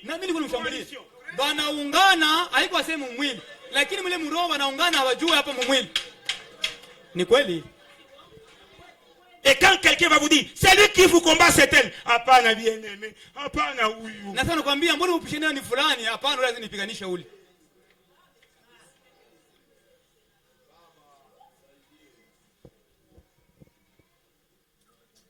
Dieu bénisse. Mungu abariki.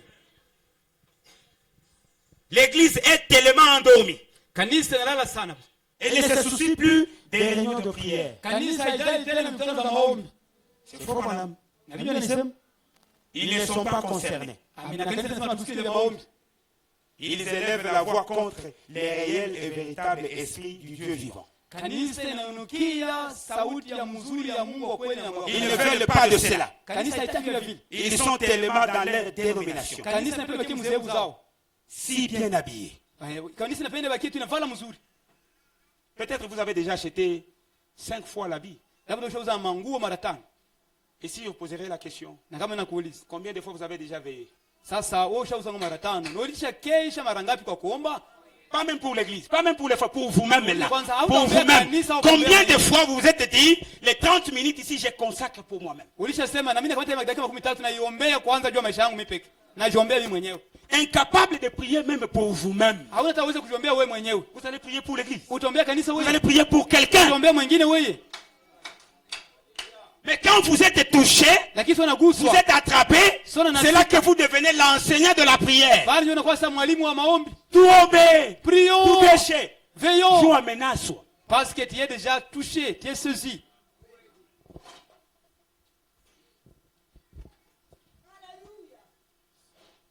Si bien habillés. Ils n'ont pas de temps pour les réunions de prière. Ils regardent la télévision ou vont au cinéma. Ils courent les rues, vont à des soirées d'ivrognes. Et toutes ces choses. C'est vrai. Cela peut sembler démodé, mais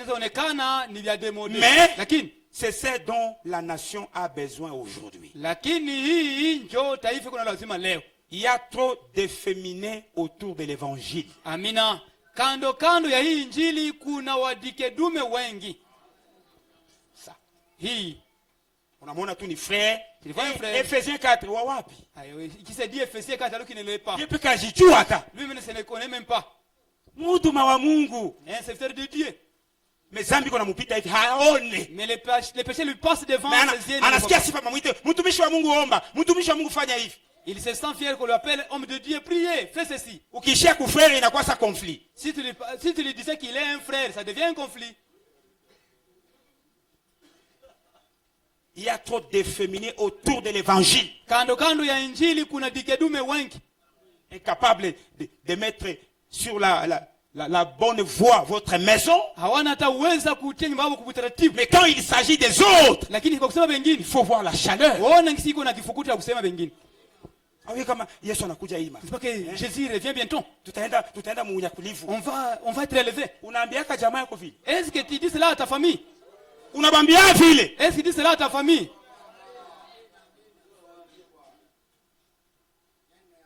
Mukishaimba nyimbo moya, tuombe Mungu basi. Na unajua mazambi yenye iko mumu wako. Prions et tu sais les péchés qui est dans ta maison. Mais ukutane tu mwenye iko mkosa kidogo, il faut voir. Ndio kuonesha Mungu kama hapa ndio mimi natumikiaka. Ndio kazi yangu hii sasa baba.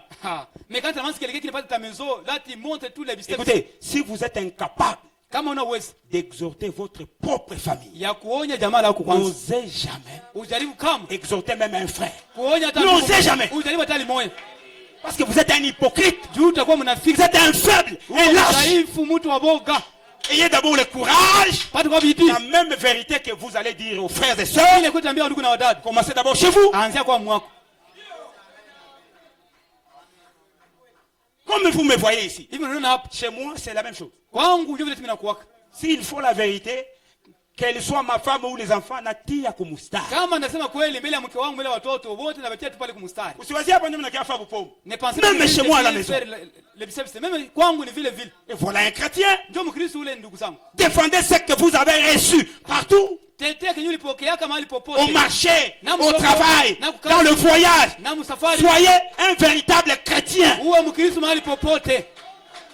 Même si vous aimez vos enfants chéris. Mais quand il s'agit de la vérité, qui est vos pembeni?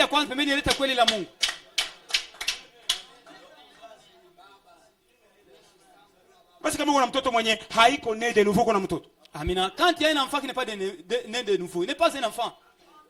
Ça n'est ça ta kuvuruga. Parce qu'à tout moment, cet enfant va vous compliquer la vie. Ça n'est ça. À tout moment. Parce que je suis en train de garder une caisse, je vais commencer à construire au mois d'août. Alors que c'est peut-être en train de programmer au mois d'août, je vais chipper l'argent et voyager, aller vers Kampala au Burundi. Vous allez acheter du sable. L'enfant voyage aujourd'hui avec l'argent. Alors que tu sauras que tu ne faisais que seulement garder les démons à la maison. Vous parents, ayez ce courage. Je sens cela à moi. Ayez ce courage d'organiser des réunions. Asseyez-vous. Dites de la parole de Dieu. Amen. Et qu'il refuse, mais que toi, parents, il est déjà dit.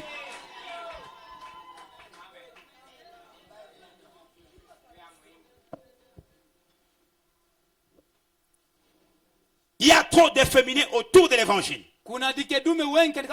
Avec des gants en caoutchouc. Alléluia. Ils ne veulent pas dire la vérité. Cela doit être manié avec de mains nues. Par le Saint-Esprit.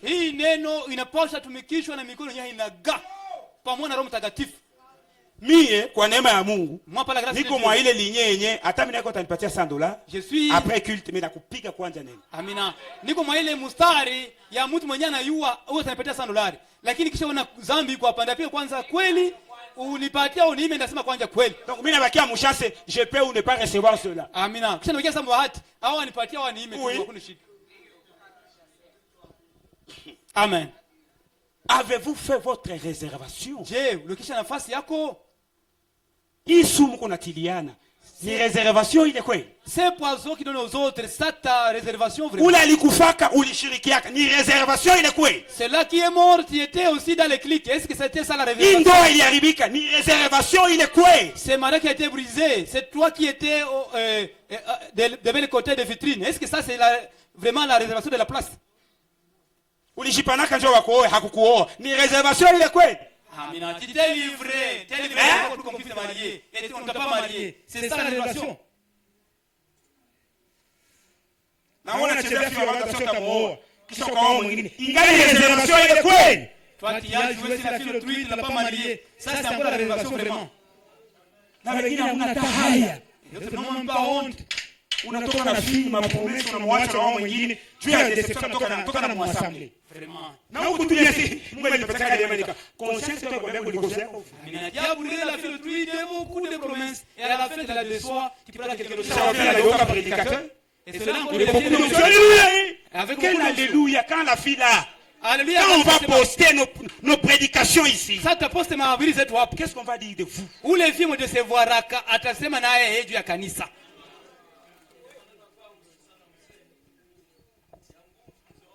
Mungu ajalie. Vraiment que Dieu nous aide. Pasteur akiruhusu niko napanga. Si Dieu, le pasteur peut enseignement. Que nous commencions les enseignements ici. Dimanche moi ni ba frère tout ba mari. Amina. Un dimanche on prend seulement les chamuka. Ya kufata ba jeunes célibataires ba frère. Dimanche ça suit seulement les jeunes célibataires. Qui ne ba fi tout ba saidi. Pour qu'on puisse les aider. Mimi hapa nipataka neema. Ndoa yangu yote mbili. Amina. Moi ici. Kupataka huyu nikaacha nikenda ilikuwa ni un coup une fleur. Amina, mimi sikuenda na papas. Nilikuwa naenda limona mimi naleta. Sasa il faut tubafundishe tukao nafanya haya. Parce qu'il faut vous enseigner comment nous on procédait pour y arriver. Parce que ni vinakoka vya haya. Et parce que c'est une honte. D'avoir unaanza kufatafata bafie mu janvier unakia lunga mu décembre mais unaacha 11. Uko tout fier vraiment. Nakabagi, son école chérie, en tout cas Dieu nous a honorés. Uko tout fier. Uko fier wote safari wafie 11. Unachoona uko star. 12e ndio wako 11 uliacha. Amina, uliacha 11 kwa 12 ndio sasa unao.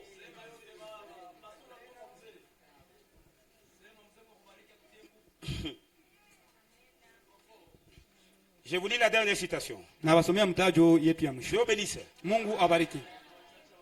Non, il en reste 2. Tumekiana mtajo yetu mbili kwa siku ya leo. L'écriture sur la muraille. Andiko juu ya ukuta. Prêché le 9 mars 58. Tariki yake kenda mwezi wa 3 mwaka 2018. Au paragraphe 33. Mstari 33. Et dans cette grande ville, na mwa hii mji kubwa, ils étaient devenus très méchants. Amina, watu walikusha kuwa waovu sana. Très méchants. Waovu sana. Natolea passer cadeau yenye hawezi utiliser. Amina, ti offre à ton pasteur les cadeaux que tu ne peux pas utiliser. C'est-à-dire unampa pesa yenye unapatia motari anaangalia sema hapana. Tu donnes l'argent même si tu donnes à un motari va dire non. Jina tunaweza mulipana cadeau. Parce que c'est le matin qui t'a donné les cadeaux. Suikale tu mbatu Mungu atakubariki. Restez au milieu déjà Dieu te bénira. Même kusnel. Kwa kuuza moto unatayarisha kaza bien. Même pour aller se procurer les cache pas wa. Mais munyumba ya Mungu. Mais dans la maison du Seigneur. Kwa mtumishi wake. À un homme de Dieu. Ni poubelle, acha ni mwangu. Batayaki sio tasitumiki. Toi, je conseille comme c'était à la poubelle, tu donnes n'importe quel billet. Unatosha 1000 francs unapatia maorange anakuambia papa una ingine vraiment. Amina. Quand on a quelqu'un qui va aller aux oranges, papa chercher un bon billet, ça c'est vraiment de chiqueté. Na kwenye huko alléluia, nilimtolea mtumishi wake. Là où tu as donné le billet de chiqueté, tu dis alléluia. C'est moque de Dieu. Unasikia kimungu vile. Est-ce que vous lisez l'Ancien Testament? Lorsqu'on offrait à Dieu un sacrifice, c'était un sacrifice sans défaut. Je vais le dire. Quand vous voulez donner quelque chose à Dieu, rassurez-vous que vous l'avez regardé.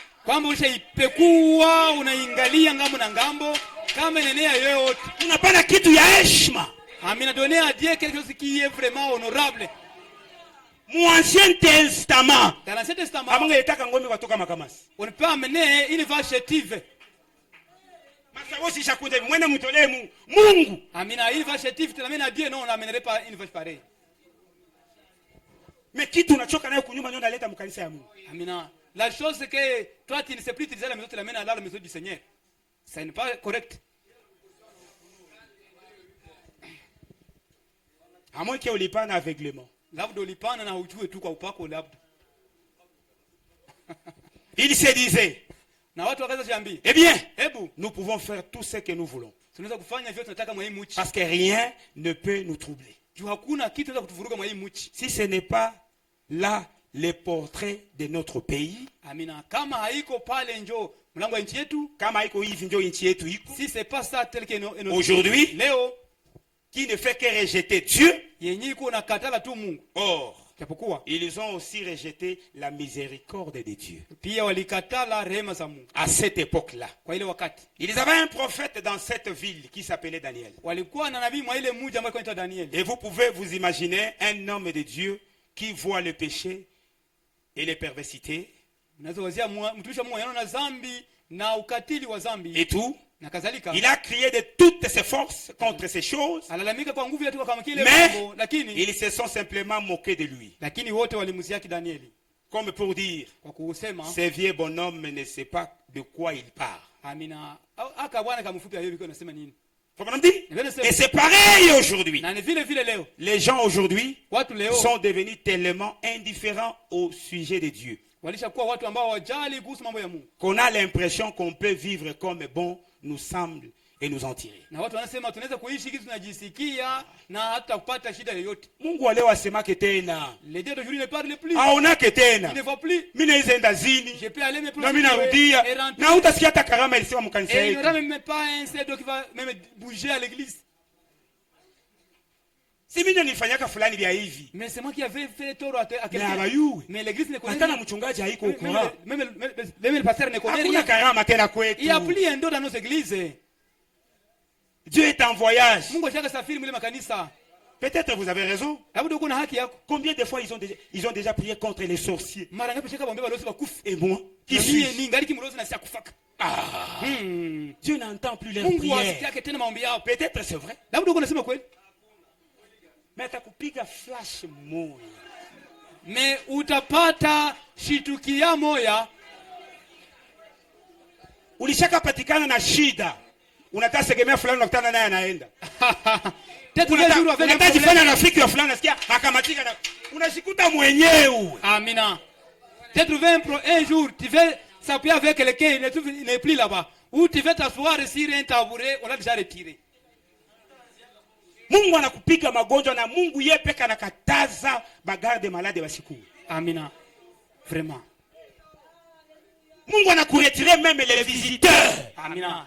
Unashikuta mchana mzima Mungu mseu, mwenyewe anakupatia maana kunya ni mwenye huyu. Amen. Na yuko mgonjwa. Lui leo si malade. Kana anamuuliza hauna jamaa. C'est ungelio niko na mingi. Non, si ça y est. Mais où est partie la famille?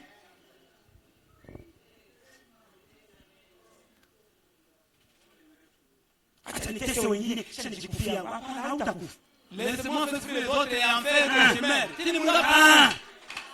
Tout le monde a pouvoir de retirer les morts. Nous avons le pouvoir de retirer la mort là. Il faut que tu subisses aussi la souffrance.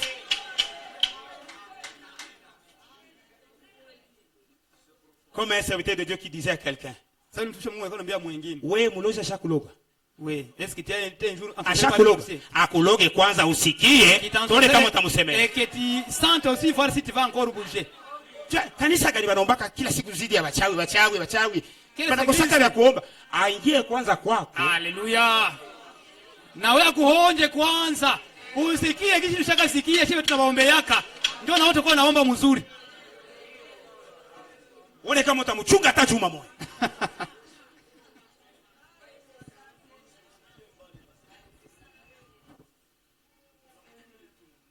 Je vous dis, ouais, je vais terminer.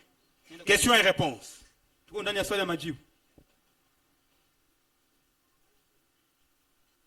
Est-ce que j'avais déjà fini ici? Ah, j'avais pas encore fini. Problème dit? Les gens aujourd'hui sont devenus tellement indifférents au sujet de Dieu qu'on a l'impression qu'on peut vivre comme bon nous semble et nous en tirer. Mais vous ne l'éprouvez pas. C'est ce qu'il faut pas. Vous ne l'éprouvez pas. Vous ne le pourrez jamais. Dieu jugera le péché. Questions et réponses. Prêchez le 28 juin 59. Soir. Au paragraphe 84. Je prends le milieu. Il dit, et nous sommes de pèlerins et des étrangers comme Abraham et Isaac. Quand l'ombre du Saint-Esprit est venue sur eux, ils ont traversé le pays et ont confessé qu'ils étaient des pèlerins et des étrangers. Ils étaient à la recherche d'une cité dont les constructeurs et l'architecte est Dieu. Et maintenant, après que nous en avons reçu l'évidence, il vit en nous.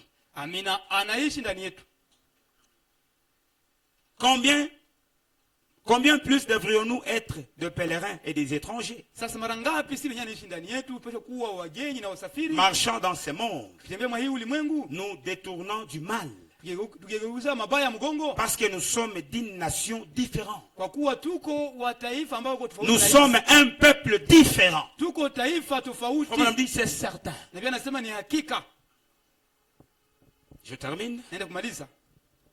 Pourquoi le Saint-Esprit a-t-il été donné? Sur le 17 décembre 59.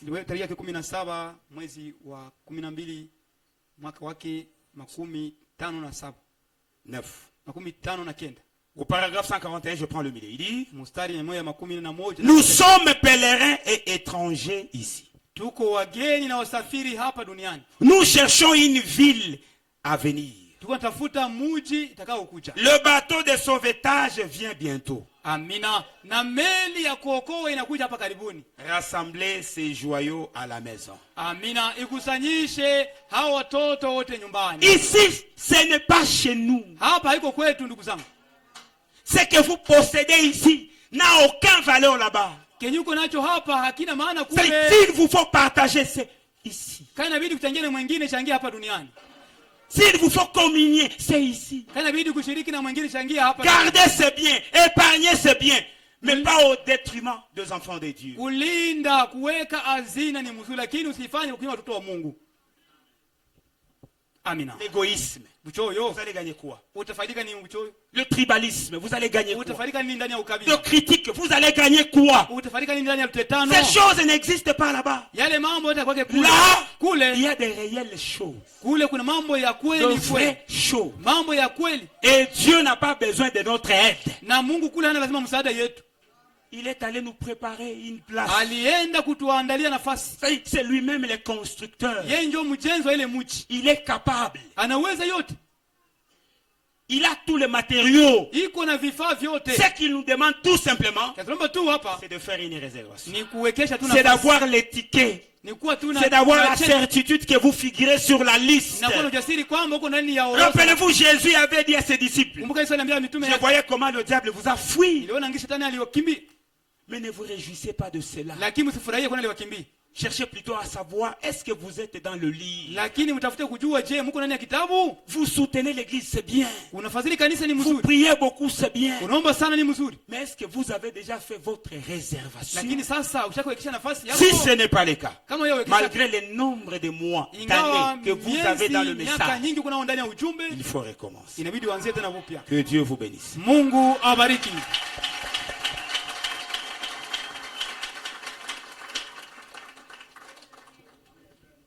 S'il y a quelqu'un qui a été touché par la parole et qui voudrait se faire baptiser, pendant que la chorale nous chante doucement, c'est le moment. Beaucoup se sont donné le Saint-Esprit. Pourtant, ce n'est pas le véritable Saint-Esprit. Beaucoup se sont donné le salut. Beaucoup se sont même changés eux-mêmes. Comme je commence à fréquenter l'église, il faut que j'arrête ceci. Vous n'arrêtez rien. C'est lui qui arrête.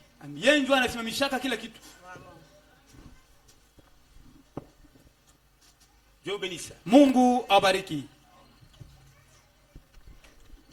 Celui qui apporte la transformation, c'est Dieu. Si vous voyez quelqu'un en train de prier et il pleure sincèrement, en réalité ce n'est pas lui. C'est-à-dire le cœur de la personne est en contact avec Dieu. C'est-à-dire la personne est dans sa présence. Il y a des frissons, raison pour laquelle la personne pleure. S'il ne vous fait pas pleurer, vos pleurs là ne serviront à rien.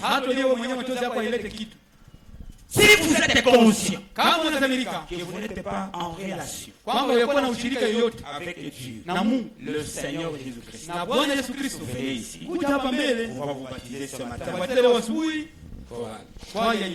Mara kwa mara Yesu aita, umwitikie sasa. Yawezekana ni mara mwisho atakayo kuita. Wewe uliye na dhambi, Yesu akutafuta, akusamehe makosa. Usichelewe tena, wewe uliye na dhambi. akutafuta kusamehe makosa, usichelewe tena. Machangamko ya kidunia hayatakupata, na mapendezo ya wenye dhambi ya kudanganya sasa. Wewe uliye na dhambi, Yesu akutafuta kusamehe makosa, usichelewe tena. Wewe uliye Vous qui avez déjà cru la parole de Dieu, n'avez-vous pas été touché par la parole? N'avez-vous pas été interpellé par la parole de Dieu? Dieu ne parle jamais en vain. Il a parlé à quelqu'un ce matin. Peut-être c'est vous. Si vous avez été touché par la parole et vous voulez que Dieu vous aide, vous voulez faire votre réservation, vous voulez avoir la certitude, vous voulez vous rassurer que vous êtes vraiment participant pour le ciel, mettez-vous debout et on va se souvenir de vous par la prière. Ne vous mettez pas debout par fanatisme, par fantaisie. Soyez convaincus que Dieu vous a parlé. Il a parlé à votre cœur. Avez-vous déjà fait votre réservation depuis que vous avez cru ce message? Que chacun prie le Seigneur. Demandez l'aide de Dieu.